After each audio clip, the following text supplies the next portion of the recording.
What's going on, y'all? It's the Buttadawgz, dogs with the Butta, and welcome to the Kennel, artistic scene in Oak Park in Sacramento, California. And on today's episode of the Kennel, we have Jaxon Clay. Jaxon, thank you for being here. Thank you. Thank you for hosting me. So what I could do is I could describe to people who you are and what you're about, but I think it would be better coming from the artist himself. Who is Jaxon Clay? Jaxon Clay, hopefully up and coming bass house producer, DJ from Sacramento. Started making music like 3.5 years ago, and then I was DJing like 4 years ago probably, but that DJ sequence led into production, and then that's where I am now, I guess. How did you get into house?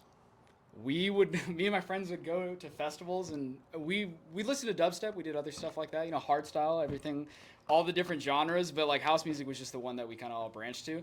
And then eventually, after I want to say it was Valentino Khan 4B in Audiotistic, and I came home from Audiotistic, and I was like, I gotta try making some of this stuff. Because at the time, it seemed like it was super easy because it's house music. I mean, it's just boots and cats, or whatever you want to call it, When was this? You said 4 years ago? Yeah, this is probably like 2019 when we saw when we saw Valentino Khan and 4B, and then I came home because we also went to Countdown too, so it went overlapped, and then it was when we came back, it was January 1st, 2020, and then on the drive back, I remember in my head I was like, man, like I gotta try this. Like I don't know, I just wanted to make it. It just seems so much fun, and plus like.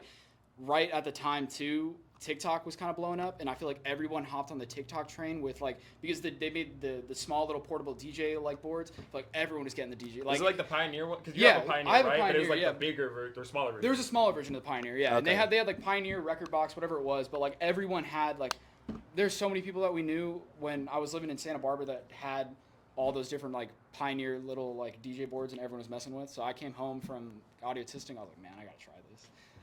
And what were you in Santa Barbara for at the time? Down there, I was in school. Okay, and that was it like? Do you think you were more influenced by that because you're from Sacramento? Okay, and so like from Elk Grove, from Sacramento.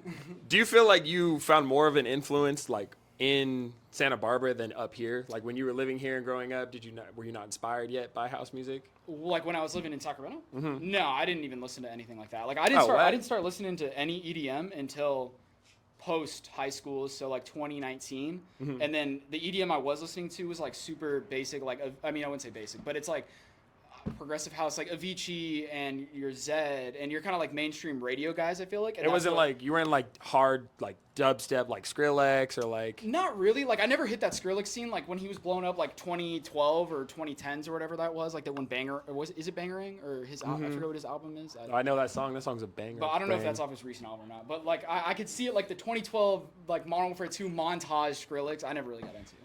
But yeah. That's what's up. And like what before you were listening to EDM, what kind of music were you listening to? Like what would you say would have inspired you growing up?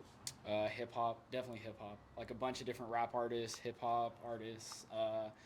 My parents didn't really listen to anything that I really liked. They listened to a lot of like folk, country, like stuff like that. And like I did listen to that. Like Luke Combs type of thing? Kind of, yeah. Like oh, Zach Brown Band, Toby Keith, like stuff like that. So I grew up listening to a lot of country, and obviously it's not like what I make now. But, right. I mean, there's still things you can take from all sorts of different music and like apply it to yourself. But like growing up, my dad used to listen. The only like hip hop my dad really used to listen to was Run DMC and Beastie Boys. And so yeah, I mean that's kind of what was my first segment into hip hop, was listening to those guys because they had the CDs. So I take the CD, like go in my parents' car, and then just like crank Run DMC like when I'm by myself. And you didn't have like the radio in the house. You just went to the car. Yeah, I just went to the car because it was like my own little like private like zone. Like I didn't want them to like I don't know, just seeing me like jam out to Run DMC. Yeah. But mind your business, mom and dad. No, actually, it's about me. I need this moment. I do need this moment. That's what's up. And growing up in Northern California, what were you typically doing, like as a local to Sacramento? Because I feel like people that are watching things like this kind of are international. You know what I mean? So I mean, like I feel like Northern California has like the hyphy scene and like Bay Area stuff. But like as far as Sacramento, like what's something you were doing as a local here? Like growing up, I mean, I wasn't really branching much. I mean, since I'm from Elk Grove, technically, but I wasn't really branching too far. Yeah, I mean, close enough, Sacramento County, but I wasn't really branching too far into Sac to like do anything. We were just like hanging out in Elk Grove, just doing whatever, because none of us had cars, So it wasn't like we're gonna like drive up to Sacramento, and even if we did have a car, we'd mainly just stay below like the pocket area of Sacramento, so it wasn't anything too crazy. But yeah, I wasn't doing a whole lot, I'll be honest, in Sac. But More hanging out at home, more of like a family person, like would yeah, you say? I guess you could say that. I mean, at the time I was playing baseball too, so I mean I was a little occupied, but that's since been gone. That's been retired from for a minute. Baseball? Yeah. Why you don't have like you're not like an adult softball league or anything? That'd be like sick. that? I mean, Right? I tried starting it with He Lucas. just told me, we were yeah. talking about adult softball. I'm still down to do adult softball. If you want to do adult softball, we can do adult softball. Because I do want to branch back into it, but the older you get, I mean, the harder it is to come back into a sport. Like your body Facts. is just like a little broken. It's never too late. That's, I mean, 24 is never too late for a comeback. That's true. And then just being an athlete before, did you ever imagine yourself like making music? Because like before I met, I met you guys through rugby. Well, I met Lucas through rugby and then No. met you guys through him. And I never saw myself doing like video stuff. That's true. I mean, it all happens like you find one thing and then it kind of just like makes your little thing like click, I guess, and you kind of branch into something else. Like you probably found something that you liked that had to do with videos or podcasting or whatnot, and then it was just like, damn, okay, I can probably do that. And that was like the rave scene in 2019 when we first started going to festivals. I didn't, there's no way in hell if you asked me in like 2018, it's like, would you be making house music? Like, what are you talking about? Like, what? I had nothing to do with that stuff until I started going to like festivals and raves and like club scenes, I guess, and stuff like that. Because that kind of like branched out. But now I'm like, I'm so deep in this that I just want to keep it going because it's just so much fun. Mm-hmm. Do you think, did you choose to go to your first rave or were you talked into it by like a I was friend? kind of a little bit of both. My friends talked me into it more than I was like searching for it, kind of. Like it wasn't like I was on my own, like, oh, I really want to go to a rave. Like my friends went to a rave and then they came back from it and they're like, we need to all go to this. And like we all need to go experience this. And then we did, and then it kind of just like went out from there. Yeah, I mean, there's so many different like subgenres and stuff. Like even if you go to a rave, like there's 6 different, I mean, depending on what you go to, but I mean, like there's different stages, different music. There's different people at each stage, so it's kind of like you can go wherever, find your people. I went to Nocturnal Wonderland with some friends in September, and so like that was kind of the first introduction. I mean, like I went to Sacramento House, Give Thanks, and that was like the first one Lucas took me to. That was the first one I went to, was Give Thanks. Wait, did you go to the one in? When did we go? 2019, or was it? It was 2019 before Audio and Countdown. Yeah. Okay. So that was what, Valentino Khan, and then I Give Thanks. Madion, and then like Sudden Death or something. It was some dubstep guy. was there too. GTA was there. Yeah, that was the first one. That was the first one. That was 2 days. Technically, that was the first Kaizo. festival I went to. Kaizo was there. Yeah. Bobby was there too. Damn, because he took me to one in 2021. Give Thanks though? Yeah, I don't know who was there, but it was like my first like Yeah. introduction to everything. Give Thanks is a good one. It's a good like Sacramento scene. Sacramento's got like some Well, they just took it. decent spots. It's I in- know they Yeah, took it's in the Daly park. City now, right? Oh, you're talking about. I thought you were talking about the park. Oh no. Um, Give Thanks moved to Daly City. I didn't know that. Yeah, that's why I didn't go this year. I think they said they went, but I was like, why? Like, why? That's kind of whack. It was yeah. cool that it was at Cal Expo. They did some stuff. I don't know when it was last year, but they did at Cesar Chavez Park. They have like a free like festival rave situation, and that was cool. I mean, it's cool to see like Sacramento branching out and like getting like different like subgroups and stuff like that. Because like, how was it like when we were growing up? There was really, I feel like there wasn't much besides like clubs and bars. But when you're 10, you can't. Yeah, I'm not thinking about clubbing and going to bars when I'm that old. So yeah, I had no idea then. Until now, when it applies to you, then you're like, okay, well, what can we do? And then you figure it out. What have you done in the past besides this? Because I mean, you're making great music, making great beats, and seems like you have a whole set together. So have you had practice in this? Have you gone to like parties and ever DJ'd before? Yeah, when I was living briefly in Santa Barbara, we did like house parties, other things like that. And then my friends know that I do DJ and like make music and stuff. So whenever they want to get something like happening, then they just text me and I'm like, okay, dude, we're going to bounce to San Francisco real quick, set up like whatever we need to set up, get a bunch of people, like have fun. So it's cool. But besides that, like it's just friends talking, basically, just figuring out what the situation is, trying to get things set up. And then where do you think it's going to go from here? What's the plan for Jaxon Clay? What does he see? That's the big question. I mean, realistically, I do want to now make music and like pursue this as like full time if I can. But I mean, it's hard. One, it's hard to do, and I'm nowhere near. I'm not even making anything to be like saying like, okay, I'm gonna drop everything and go full time, you know. So there has to be more of a base for me to say that. But what it could branch to, what I've been more interested in, is like audio and like studio engineering. So like mix and mastering side of like like tracks and at festivals and other things like that.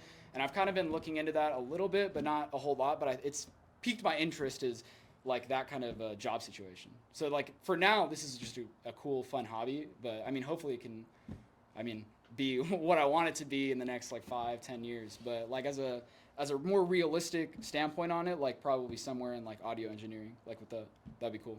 That'd be tight. I don't think you should give it up because I feel like there's a lot of people making beats out there. No, and, I'm definitely not giving it up. But Yeah. I mean, like as a backup or even like a little side thing I can still pursue, that would be it.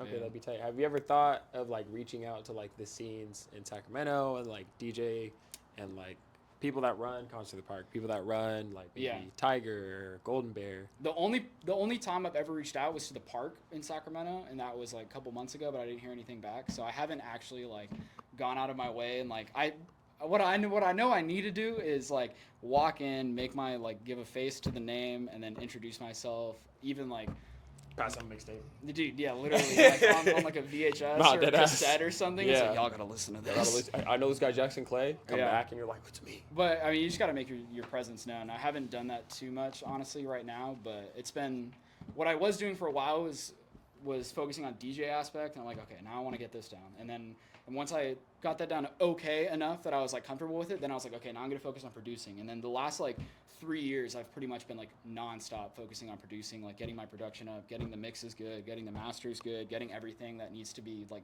sounding professional, so that when I do go approach these people, I can be like, hey, this is me, and then they see what I have, and they're like, okay, this is quality content. It's not like something that's I cooked up in like an hour and it just doesn't sound good. You know what I'm saying? So. And especially, I didn't realize there was that many layers to it. I didn't think you were just like getting on an app and like pressing play and just doing your thing. Yeah. But like, how is that process like behind the scenes? Like you're sitting, making these songs by yourself. You know what I mean? What is your creative process and like how tenuous is it? Because you just named like tenuous. That's probably not a fucking word. I think it is. But you just named like 7 or 8 different things of your process. Like how does that go? Making songs. For a while, it was nothing. Like I would just hop on, and I'd hop on my FL Studio or DAW, digital audio workstation, and then I'd hop on that. And for a while, it was nothing. Like I was making absolute garbage. You're just kind of like getting to know the application pretty much. I mean, whichever one you use, and then eventually you can finally make something. And my first one I made was No Sleep, which was honestly like a complete fluke because I didn't make anything for another like year and a half, 2 years after that. But was No Sleep a banger?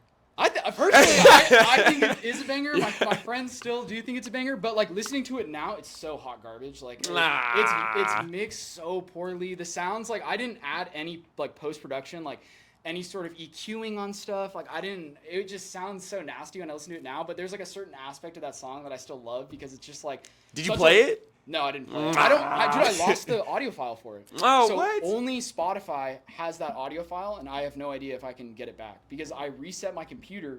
I don't even know when this was, but I reset my PC, and that's when I was first making music was on a desktop, and then I switched to a laptop. But then when I fully reset my desktop, I thought I got all my files off, like all my samples and everything, and all my music and stuff like that, and I didn't. I lost like 4 or 5 projects I was working on. I mean, at the time they're like but still I can't find it. I can't get it. And my friends have asked me if I want to like remake that song, but that would take me ages. I'd rather just make a fresh one, like versus like me trying to dissect what I made. It was just like copy paste it. Yeah, I mean, but going back on the fact, yeah, it was a complete fluke for a little bit because like the frustrating part about production is like you're sitting there for hours and hours and hours and hours and hours and hours and hours, just like either looking for samples or just making hot garbage until eventually like you get something that clicks. So I mean, once you get something that clicks, like I think it was 2 years, then I made Day Job, and then Day Job happened, and then I made that, and I was like, man, like after a while like of making nothing, you're like, man, I kind of suck at this. Like there's no way I can do this. And then you make something that's good, and then you give it to your friends, and you send it to them. Like,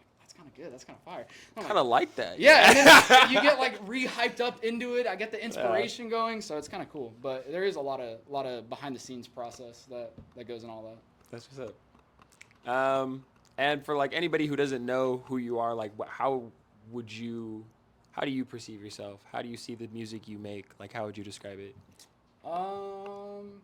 Probably like I get a lot of inspiration from like UK guys, like Chris Lorenzo, Taiki Newlight, AC Slater. I mean, he's from here, but he makes like UK bass house and stuff like that.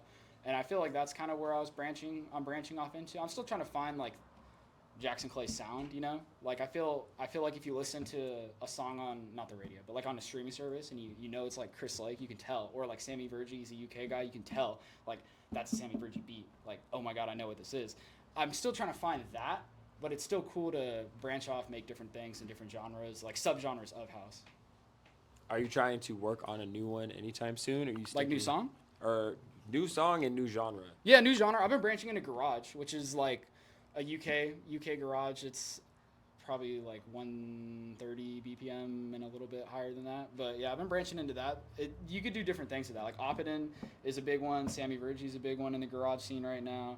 MPH is a huge one in the garage scene. These are all like UK guys, but what they're doing right now is like setting the base for like modern UK garage. But I feel like that'd be cool to branch off into and make something like that. It's definitely harder depending on what you do with the drums, but yeah. It's tight. And then through like you said, you started about 4 years ago. For the past 4 years, is there any advice you would offer to somebody that you wish somebody had told you sooner, or that would have helped you along your process and along the way? Honestly, just like keep pushing forward. Like it's hard to produce when you're not making anything good, and it's hard to get the motivation going, I guess, because you're like, man, like this is tough. But you just gotta keep put in the hard work until something happens, because like it's eventually just time. Like if you're watching videos on how to produce, there's so many videos on YouTube that you can look up. Chris Lake has production videos. Like Jay Wara has production videos. I don't know if Chris Lorenzo does, but a bunch of those guys have production videos, and literally just go on and watch them and just figure out what they're doing. Try and replicate it as best you can, but give it your own little tweaks, own little style. But yeah. That's what's up.